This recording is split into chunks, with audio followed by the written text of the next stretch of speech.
புதுசாக முடி வளரணும்னா இந்த 5 விஷயத்த கண்டிப்பாக ஃபாலோ பண்ணுங்கள். ஃபஸ்ட்டு பச்சை தண்ணியில் குளிக்கணும். 2வது நீங்கள் எடுக்கிற உணவு புரோட்டீன் நிறைந்த உணவாக இருக்கணும். எக்கு, ஃபிஷ்ஷு, கீரை வகைகள் இந்த மாதிரி புரோட்டீன் அதிகமாக இருக்கிற உணவை நீங்கள் எடுத்துக்கிடணும்.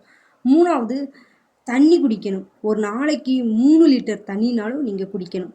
4வது தலைக்கு ஹேர் பேக் போடணும். துளசி, வேப்பிலை, கருவேப்பிலை, வெந்தயம், எக் ஒயிட்டு இந்த மாதிரி ஹேர் பேக் நீங்கள் போடணும். 5வது விஷயம் ஹேருக்கு மசாஜ் பண்ணணும். இப்படி தொடர்ந்து காலையிலையும் நைட்டும் நீங்கள் தொடர்ந்து மசாஜ் பண்ணுற மாதிரி தலையில் சீப்பு போட்டு நீங்கள் சீவும்போது உங்கள் தலையில் முடி ஆரோக்கியமாகவும் நீளமாகவும் வளரும். தேங்க்யூ. உங்களுக்கு இந்த வீடியோ பிடிச்சிருந்தா லைக் பண்ணுங்கள், ஷேர் பண்ணுங்கள், கமெண்ட் பண்ணுங்கள், மறக்காமல் சப்ஸ்கிரைப் பண்ணுங்கள். பாய்.